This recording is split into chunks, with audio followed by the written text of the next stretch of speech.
I'm breathing underwater, I'm weightless through space. I'm soaring like an eagle all over this place. Creatures most will never see are waiting there to look at me, and all I gotta do is breathe underwater. The Seaview is in the Indian Ocean doing whatever it is they do when something weird appears on their instruments. Altitude 10,000 feet.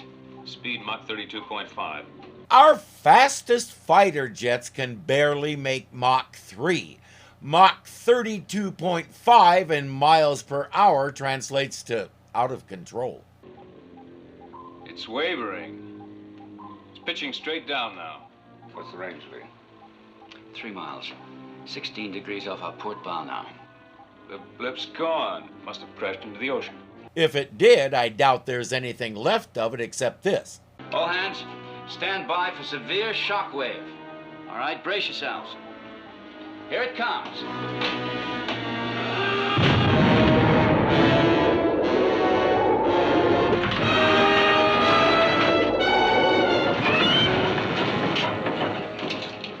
Damage control report. Rough, sir, but not enough to do us any real damage. Since it wasn't that far away, they'll head to the impact spot and investigate. If it hit the water at Mach 32.5, I hope they have a good metal detector because it's going to be in many, many, many, many tiny pieces. You see anything, Lee? No, nothing.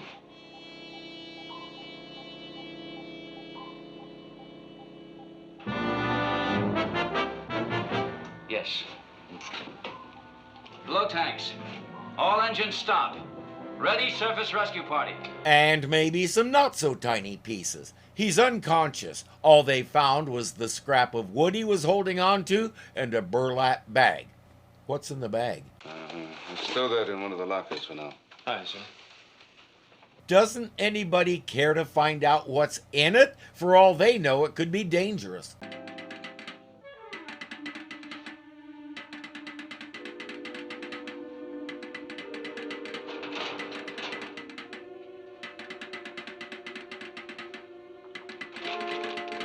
Hey Kowalski, you have 2 ears so you can detect what direction a sound is coming from. Make better use of that feature and save yourself some time and effort.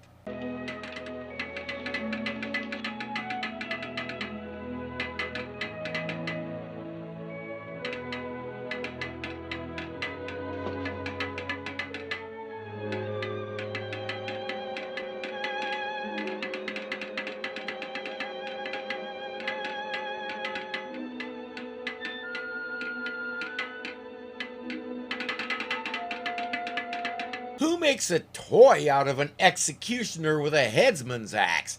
That's not to mention the tank and the weird robot.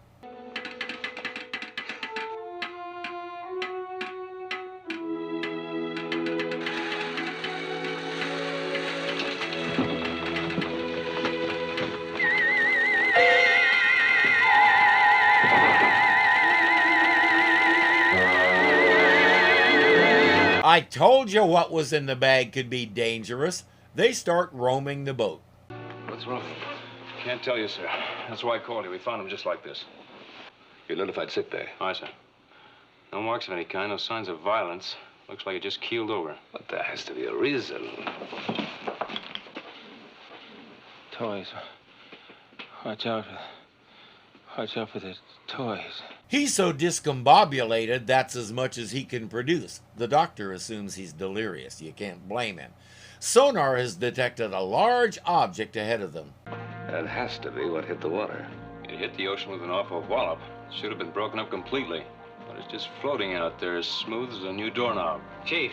Sir. Can you get a reading on the spectroanalyzer? We've programmed through the entire atomic range. Nothing. Then we have no way of knowing what we're up against. They'll approach with caution while Admiral Nelson talks to their castaway. His name is Sam Burke, and he's a very lucky man. He's almost as good as new. I never felt better in my life. Howdy, Admiral. It's a good thing you came along, or I'd have been a goner for sure. I want to thank you. We've seen Paul Fix several times. He was in Superman twice, the Time Tunnel once, and Land of the Giants twice. He had a happy childhood until he suddenly lost both parents around age 13. By 17, he had joined the Navy to fight in World War I. He was assigned to a ship that got torpedoed by a U-boat, but it didn't sink, so he had his share of adventures. He's best known as Marshal Torrance in The Rifleman, a show I used to love. I even had a toy replica of Lucas's distinctive rifle. But I digress. Right now, he's a sailor who's been bopping around the nearby islands for years. That thing hit the water about 1,000 yards from his ship, and suddenly there was no ship. That bag of stupid little toys he picked up in Hong Kong to trade with the natives, as he puts it, is all that survived. He finds that ironic. I find it questionable. It means that was the first thing he thought to grab. That don't make no sense at all. They have a fix on the thing, so he'd like permission to take a look at what sent his whole life to the bottom of the ocean. Hey, Chip. This is Sam Burke. He sighted that thing, whatever it was. Not very much, but enough to suggest it could be the work of intelligent creatures. He said it looked like somebody was trying to steer it, so that rules out a meteor or some other natural phenomenon. It's most likely an alien craft. Come with me, Mr. Burke. Maybe we can spot it from the observation nose. Engine room, dead slow. Take it down to 30 fathoms. Dead slow, down 30 fathoms. Aye, sir.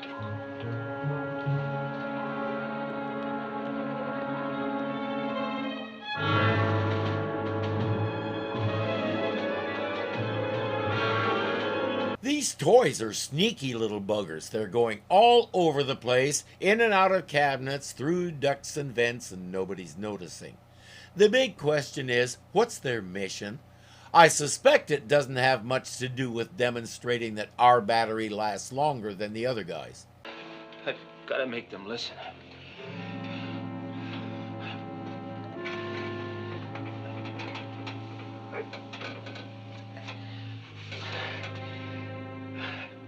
Got to tell them about those toys.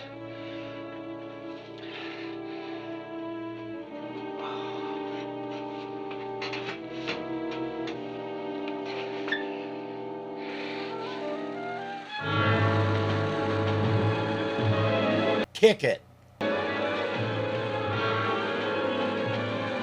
You have at least 1 foot. Put it to good use. Kick that thing across the room.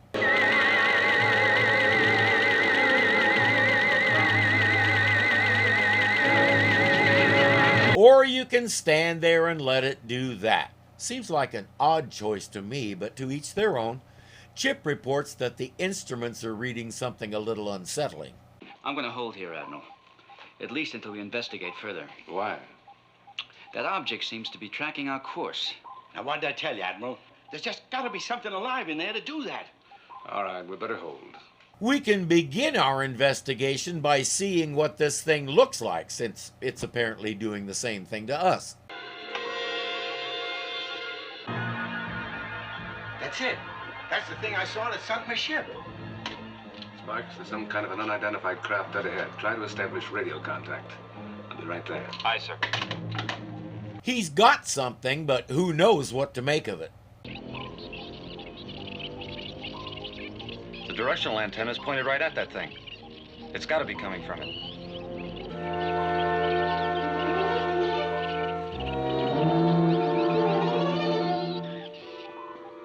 The sound is garbled. We should be closer, much closer. Lee, we're getting a garbled signal from that object. What do you think about moving in a little closer? It's too risky, Admiral. We haven't finished checking it out yet. When they aren't in agreement about something like that, the captain is the boss. That also means whatever happens is his responsibility. As they say, uneasy lies the head that wears the captain's hat. We're getting a fluctuation in the automatic speed control valve. Better get a replacement cartridge from stores.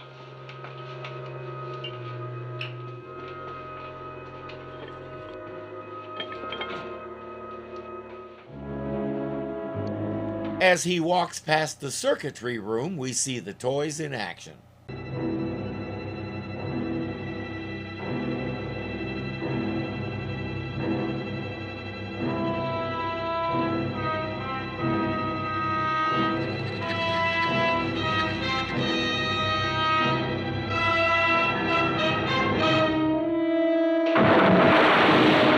I think they want you to get closer to the thing.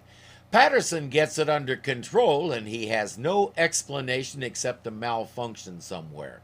But he's mistaken. It functioned exactly the way the toys wanted it to.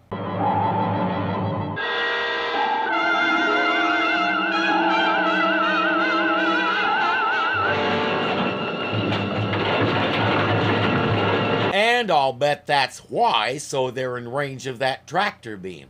It's pulling them toward the object. They don't want to go toward the object, but the engines alone aren't strong enough to pull away. Maybe we can neutralize it with our own force field. Energize the magnetic force field. Aye, sir. That did it, sir. We're holding. But that's all. They can't get any further away. For now, it's a tug-of-war, but the stress is threatening the Seaview's hull integrity. Admiral Nelson wants to use the flying sub to get the beam's attention and make it let go of the sub to chase him. Captain Crane can't spare anybody to go with him. Suddenly, little problems like broken steam pipes are happening all over the boat. Sam Burke volunteers, and against his better judgment, Nelson agrees. I foresee trouble. Mr. Burke, I'm as ready as I'll ever be. I ain't used to these contraptions. Well, you soon will be. Launch. Admiral Nelson needs to build the next generation of the Seaview out of whatever that little axe is made of. They go zipping around trying to get that thing to notice them.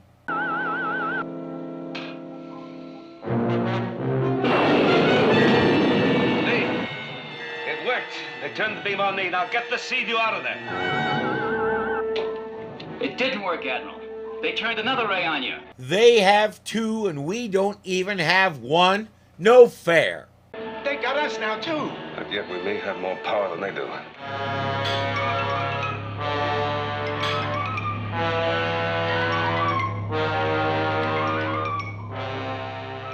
He's making it back, Chip. Make sure the mooring locks are open for him.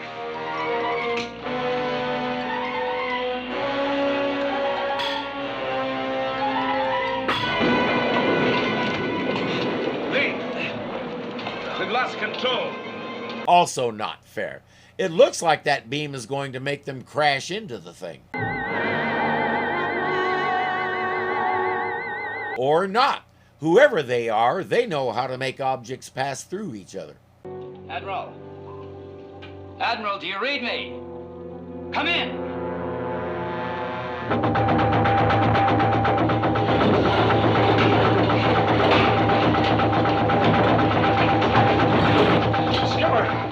That sound! It's shorting the reactor circuits. They'll reach critical mass. They're already badly overheated. Nobody can figure out what the sound is or where it's coming from, except Kowalski, who's awake again.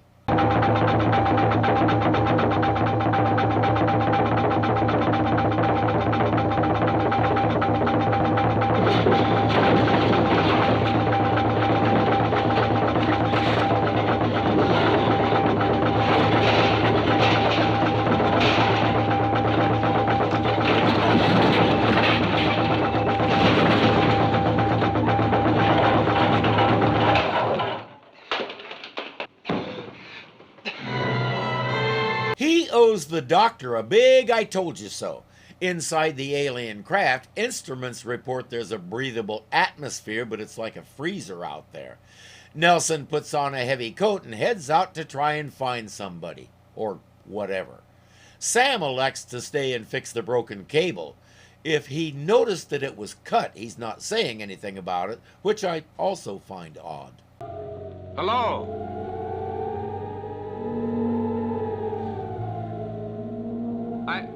I'm here as a friend. Can you understand me? Can you understand me?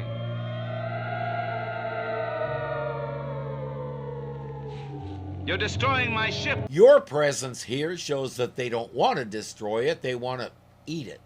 Maybe it's unintentional, but couldn't we?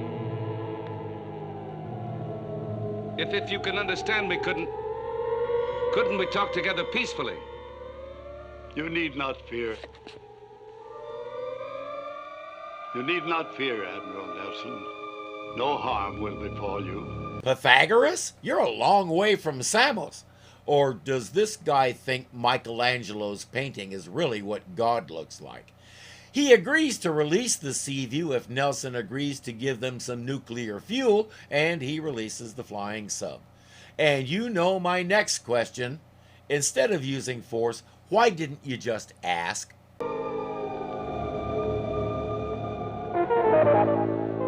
This Nelson. For an Earthling, he seems to be most intelligent. Before we release him, do you think he really believed our story of needing nuclear fuel? Why not? To him, nuclear engines are the most advanced form of controlled energy. Oh, that's why he didn't just ask. He's lying.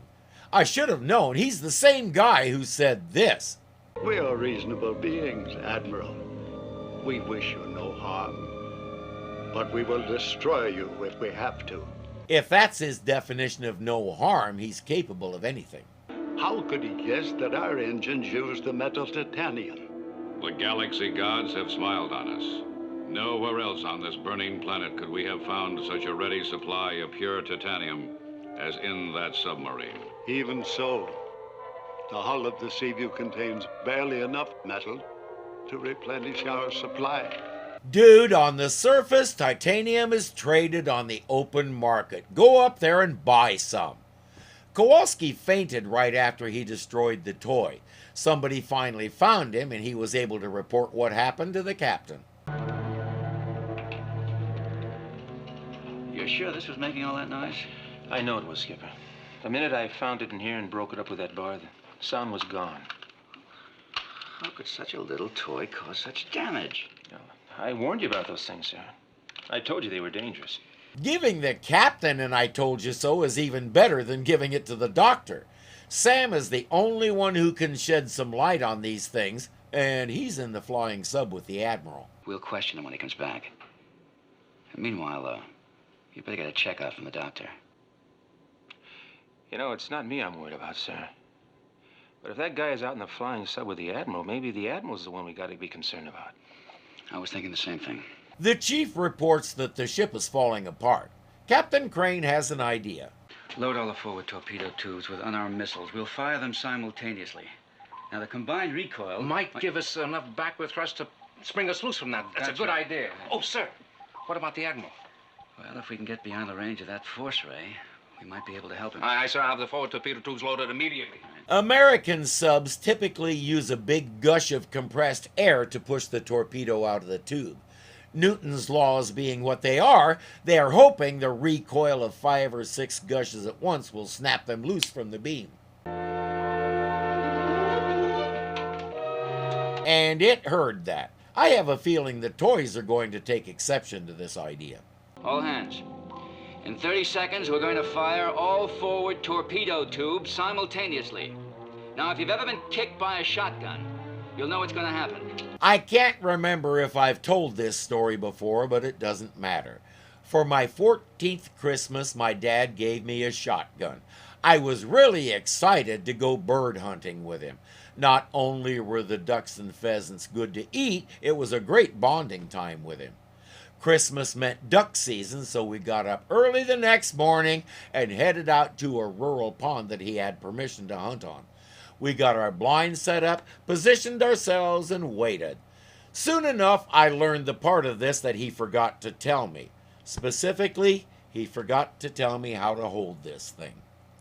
A flock of ducks came over in perfect range. I watched him carefully, and when he raised up to shoot, so did I. I was behind him, and he said, I raised up and went boom. Then behind me, I heard boom plop. That thing kicked up and hit me square in the face and knocked me on my back in the mud. Then he explained to me how to put it against my shoulder and absorb the recoil. Gee, Dad, thanks for the timely information.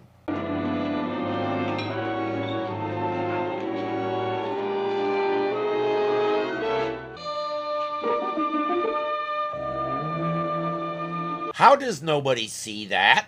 The flying sub just appeared. Even unarmed, the torpedoes could destroy it, and they can't abort the countdown. Missile room, abort firing! Missile room, abort firing! Admiral, veer off! fellow's dead. He can't hear you.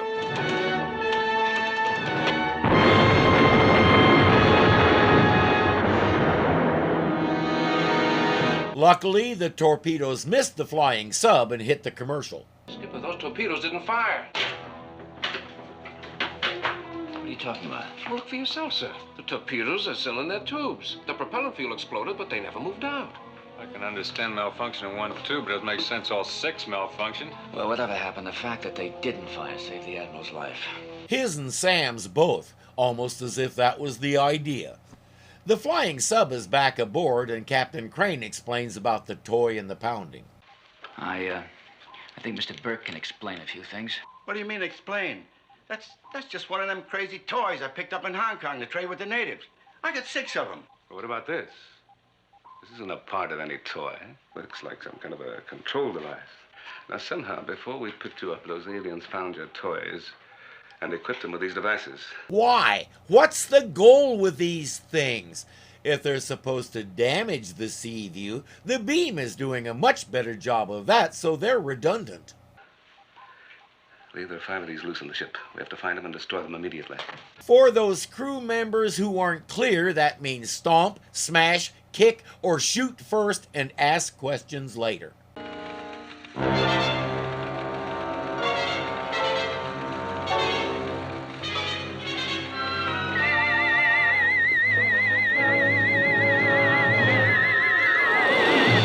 Let's go over this again. Stomp, smash, kick, or shoot first and ask questions later. Number 3 hole just ruptured.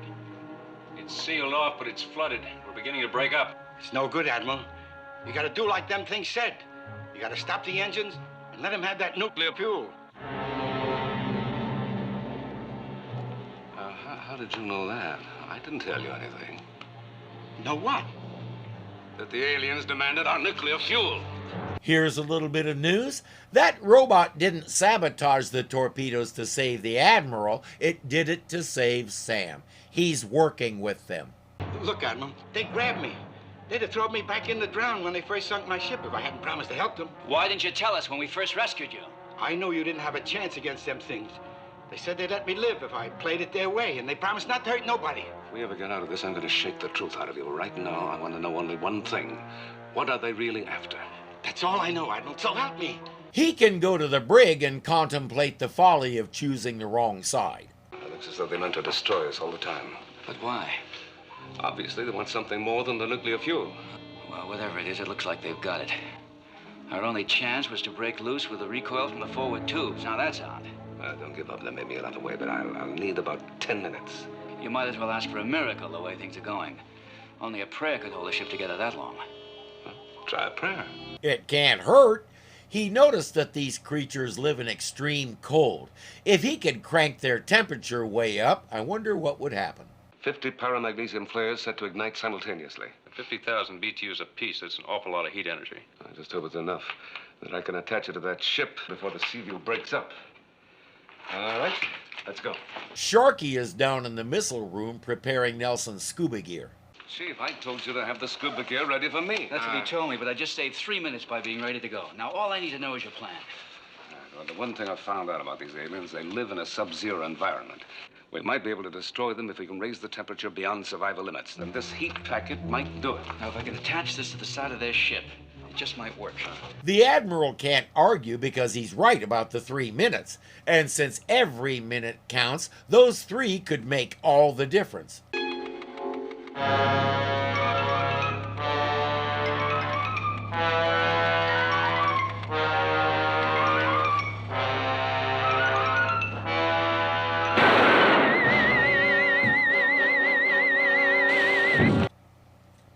Let's go over this one more time. Stomp, smash, kick, or shoot first and ask questions later.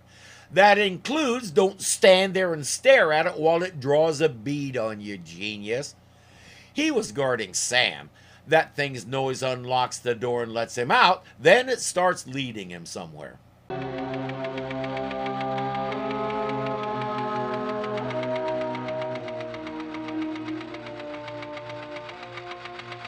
You killed him.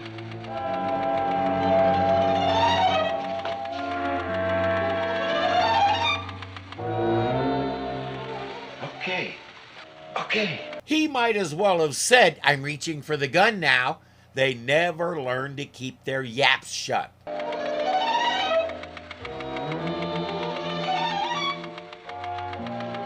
Now pick up the gun, but this time don't tell it about it, meathead. Make it a nice surprise.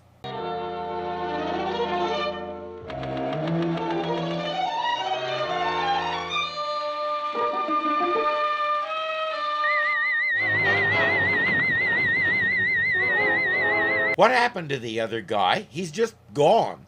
The tank turns around and leaves, so I wonder what that was about.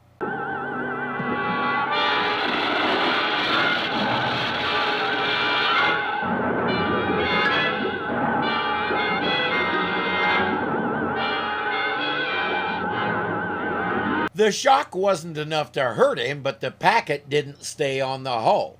Nelson is sending a pair of divers out to help him correct that. They've sent out divers. Drop the net and destroy them. Yes, sir. This net appears to be some kind of organic stuff.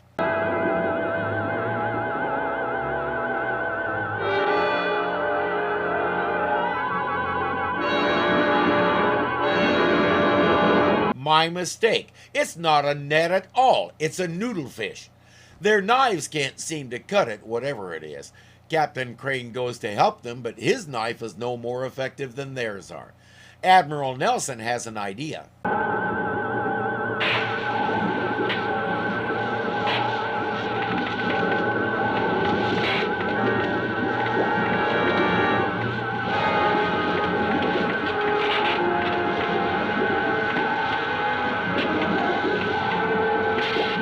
Remember what happens to noodles when you subject them to heat. That's why the heat torch works.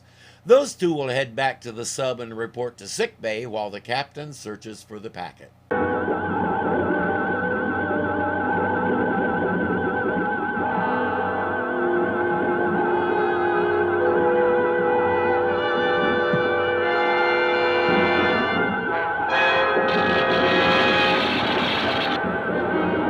The same shock as last time, but this time the Velcro held. He's back on board. The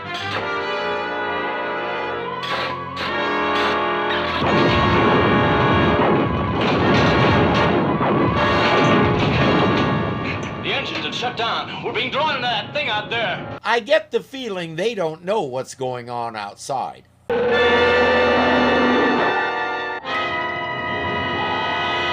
That was quiet.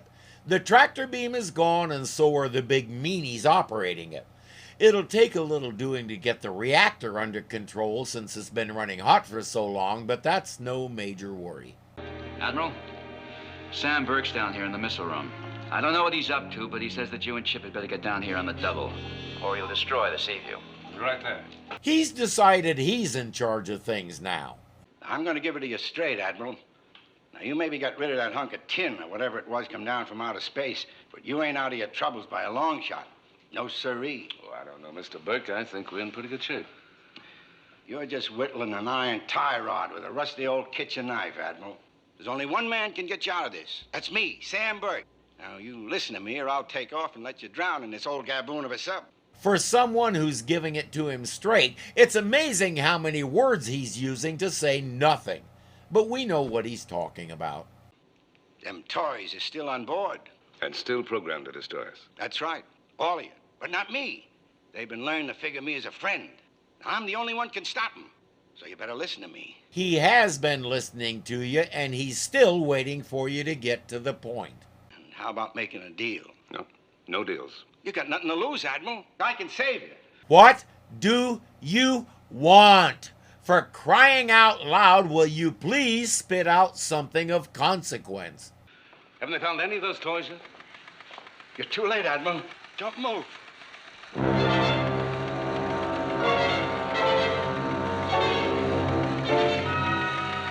Look out, Admiral.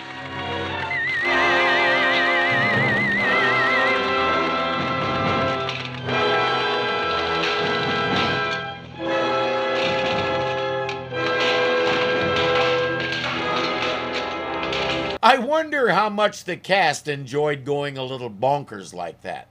We do a lot of alien stories in this show, but I for one don't mind as long as the story is good and consistent. This is both. And using toys to carry out their dirty work was a twist that left us wondering right up to the climax. And don't worry about Sam. No glorified ashtray is going to be the end of him. I'm ordering a long rest in sick bay before you go back to the islands. That's right. Admiral Nelson isn't even going to bring charges. To begin with, charges for what? What laws did he break? We know the old line about making him an offer he can't refuse. That's where Sam was with these guys. He said they were going to leave him to drown unless he cooperated, and reading between the lines, they're the ones who provided him with that piece of his ship to hold on to until the Seaview found him. They had him by the thin thread of life that he was hanging on to. Admiral Nelson understands that. Plus, in spite of himself, he's come to like the old coot. Yeah, and being soft-hearted like I am, I might even bring you a present. I think we'll all chip in on that. Okay, that's a deal. Only one thing. No wind-up toys, eh? Get into sick bay. Aye, sir. Well, of course not. I mean, this is the 60s. Battery operated, duh. All I gotta do is breathe underwater. Breathe underwater. Breathe underwater.